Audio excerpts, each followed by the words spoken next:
What's up everyone, it's Nick. I'm back with another video, and when the NBA Finals ended, I wanted to focus more on baseball and football. While I'm not satisfied with where my teams are right now at all in those sports.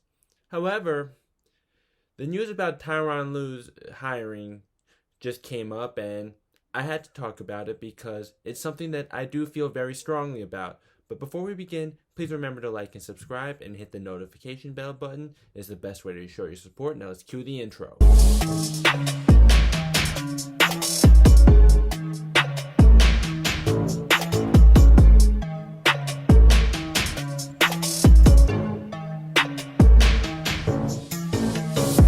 So as you may know, the Clippers just signed Tyronn Lue as their next head coach to a 5-year deal. And my thoughts, why the hell not Kenny Atkinson? I mean, as a Lakers fan, okay, go ahead. But just from a basketball standpoint, I do not like this hire at all. Now, while yes, firing Doc Rivers was the right move, let me tell you, Tyronn Lue is not any better at all. Tyronn Lue is in fact probably even worse. In fact, when Tyronn Lue was in Cleveland, all of the problems that the Clippers had in the playoffs, those were exactly Tyronn Lue's problems in Cleveland, except he got bailed out by LeBron James, and also Kyrie Irving while Kyrie Irving was there. And also Kevin Love in the regular season, not so much in the playoffs though. I'm pretty flabbergasted by this. You know, there was a time when it seemed like he might replace Luke Walton to be the Lakers' next head coach, and I was praying that that wouldn't happen. And my prayers were answered. In fact, from what I heard recently, why Tyronn Lue didn't get that job was actually because the Lakers lowballed him and Tyronn Lue was disgusted. And I'm thankful that the Lakers lowballed him because they got a very good coach in Frank Vogel. In fact, if Tyronn Lue was really that good, I'm pretty sure LeBron would have demanded Ron Pelinka to hire Tyronn Lue until they got him. That didn't happen though, right? In fact, he didn't even really have LeBron's respect in Cleveland. LeBron pretty much became their player coach. He was pretty much calling plays and everything because he just didn't respect Tyronn Lue. And rightfully so. I mean, usually I don't think it's good when the player is trying to control the whole team. But with Tyronn Lue, like, he's just really incompetent. And we'll get into all of that. He's not good at making adjustments. Defensively, like, they have no schemes. They're horrible at communicating. It was just a complete mess, and the Cavs were just bailed out by LeBron being a superhuman. Now, with the Clippers, it already sounds very toxic right now in that locker room. Now, if you want to prove to me that this isn't true, feel free to do so, but I'll just go with what I hear for now. I heard that after the Game 7 loss, Paul George was preaching to the team, hey, let's run it back next year, let's stay together, and he was met with eye rolls. Imagine being in a locker room where this is happening. You know, Paul George is kind of known to not take accountability, and being a playoff choker, I mean, when you look at his overall playoff numbers, they're not that bad, but he does have a tendency to fall short in big playoff games, and this year was no exception. Kawhi Leonard, though, now that was shocking. Even though he did have a few bad playoff games last year during what was mostly a very historic playoff run, the difference was Nick Nurse actually made adjustments and was able to get other players to make up for Kawhi not shooting the ball well. In fact, a couple of those games where Kawhi didn't shoot the ball well in last year's playoffs, the Raptors actually happened to win. And also, Nick Nurse has actual defensive schemes. Doc Rivers, though, no game plan, is pretty much let Kawhi and Paul George do what they want. Get Lou Williams and pick and rolls and get the ball to Montrezl Harrell down low. Like, that was pretty much it. And the Nuggets are not even that good of a defensive team, and they figured it out pretty quickly. Tyronn Lue, I don't see it being any different whatsoever based on what we saw in Cleveland, to be honest with you. He just tends to be a pushover. And Isaiah Thomas even called Tyronn Lue out for his lack of ability to make an adjustment during Isaiah Thomas's short stint in Cleveland. And yeah, Isaiah Thomas's hip injury ruined him, but one of his own players even called him out for not adjusting while the team was struggling. And Tyronn Lue just said, you can just pause the video for now and read this. Like, for real, like, come on. When you're not doing well, you have to make adjustments. You have to have a plan B. You have to have a plan C, D, E, the whole alphabet if you need to. You need to constantly make adjustments. And Tyronn Lue, much like Doc Rivers, just doesn't do that. LeBron's last season in Cleveland, J.R. Smith was no longer the player he used to be, like not even half of it, way past his 6th man of the year days, not even what he was in 2015 or 16 for the Cavs anymore. He just stunk. He couldn't even score 10 points per game, and yet JR was still second on the team in minutes per game. Like, you gotta cut his minutes if he's struggling, and Tyronn Lue just didn't do that. And I understand he had to deal with a whole bunch of mid-season roster changes and all that, and that's not really his fault, but still, not making adjustments and continuing to let someone struggle like he did with J.R. Smith, that is totally unacceptable. And another thing, it also took until a Tristan Thompson injury for Tyronn Lue to give Larry Nance Jr. consistent starter minutes when it was already clear as day in the first place that Larry Nance Jr. was the much better option at that point. And Tristan Thompson, his playstyle at that point, his playstyle was just outdated. A big man who's just there to get offensive rebounds and putbacks, yeah, like that's not useful anymore in today's NBA. Or even 2 years ago, yeah, that wasn't useful anymore. I also had to revisit a B-Ball breakdown video to mention how Kyle Korver was misused, and shout out to Coach Nick.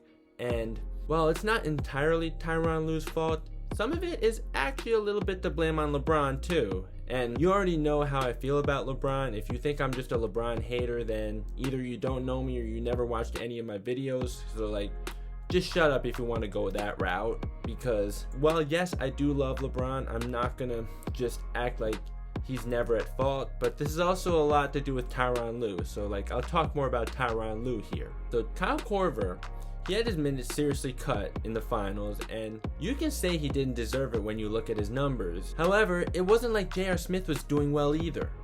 And sure, Jordan Clarkson may have not been doing well at all in the playoffs, but still, Kyle Korver was being really misused. And yes, it's true that Kyle Korver is not like someone that you want to rely on to get stops on defense, but Kyle Korver, in the few minutes he did get to play, actually was making some plays on defense. J.R. Smith, though, he did nothing good on either offense or defense. Oh yeah, and do we even need to talk about the end of regulation in game 1? What was that? But for real, Kyle Korver, if he was used properly, I don't think that the Cavs would have had a chance to beat the Warriors anyways, but it probably would have been closer than it actually was, than just LeBron playing hero ball the whole time. And also, when it came to defense, like, what was their defensive scheme anyways? Like, did they even have one? Because their defense under Tyronn Lue was just really, really, really, really abysmal. They didn't know how to communicate at all, and that's 100% on Tyronn Lue. On defense, you have to always communicate, and the Cavs, they had no idea how to communicate, and they were just so easy to score on because they just didn't know where to be, ever. And yes, LeBron did coast on defense when he was on the Cavs during his second stint to preserve energy for offense. Yes, Kyrie Irving and Kevin Love are not the best defenders out there. I know that. They may have not had the best personnel, and it's one thing if the guy is just not very gifted on defense, but to not even be able to communicate and not even know where to be, that is a serious coaching issue, and Tyronn Lue, he just never was able to fix that. When LeBron left again and headed to LA, I said right then, Tyronn Lue isn't even going to last the whole season. He's going to get fired at some point during this season. And it actually happened sooner than I expected, to be honest. 6 games into the season, yeah, with LeBron gone now and the Cavs moving in a new direction, still, nothing changed about how bad their defense was. Still, nothing about, they just didn't know how to communicate at all. They didn't know where to be, ever. And then the last straw was when Tyronn Lue went against the front office's orders and decided to play J.R. Smith and Kyle Korver more instead of the young guys. And J.R. Smith was still terrible on both ends of the floor. Kyle Korver, at least he played well in one game, but then the Cavs did lose both games convincingly, and that was it for Tyronn Lue. Now, yes, in LA, Tyronn Lue does have Kawhi Leonard, Paul George, Patrick Beverley, and Ivica Zubac as some really good defenders on his team. And they probably won't be as bad as the Cavs were on defense. In fact, I'm pretty sure of it. But still, his inability to get teams to communicate on defense is something that could still be an issue in LA. And while it probably won't hurt them too much in the regular season, I have a feeling it will in the postseason. This to me just really tells me that the Cavs were making it to the finals really because LeBron is a superhuman. It was really not even a little bit because Tyronn Lue. And yeah, I don't believe even Michael Jordan's Bulls would have beat those Warriors.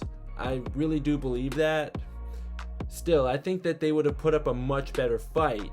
I think that a well-coached team could actually put up a fight against those Warriors. And also, a better constructed team could probably put up a better fight against a Kevin Durant Warriors squad, to be honest.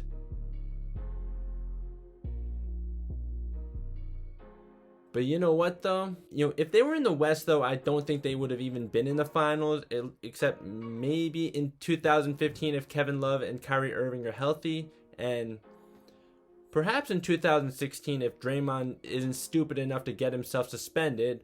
Yeah, that's on him. That's not the commissioner rigging the series. That was all Draymond's fault, by the way. But you know what though? They're in the West. At least we won't be talking about 4 and 6 in the finals for LeBron, right? The Cavs were honestly pretty lucky to be in the East to make it to the finals 4 straight years during LeBron's second stint there. And also Dwayne Casey not being able to instill a winning mentality in his players for the Raptors, and that's what got him fired, and Nick Nurse happened to be a great replacement. So in conclusion, yes, the Clippers were right for firing Doc Rivers. That was a move that had to be done after having a 3-1 lead blown with this team, with Kawhi Leonard and Paul George, a team that was supposed to win the championship.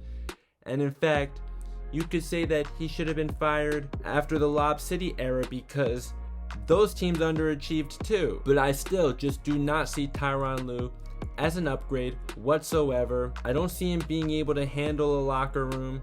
We already saw how he handled it in the 2017-18 season. And with the Clippers situation right now as it is, which doesn't sound good, yeah, I just don't see them getting any better. And if they hired Kenny Atkinson, I think that they actually could have a shot next year at winning the championship and dethroning the Lakers. But because they didn't, yeah, I'm still very confident in my Lakers. And also, one more thing. This is not a coaching problem. I'm not going to blame Doc Rivers for this, and I won't blame Tyronn Lue for this.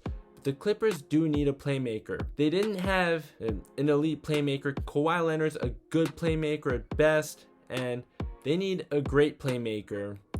I think that's also one thing that did hold the Clippers back this season. But still, with everything I just said, that's enough for me to really strongly believe that Tyronn Lue is not going to get the team any further than Doc Rivers did.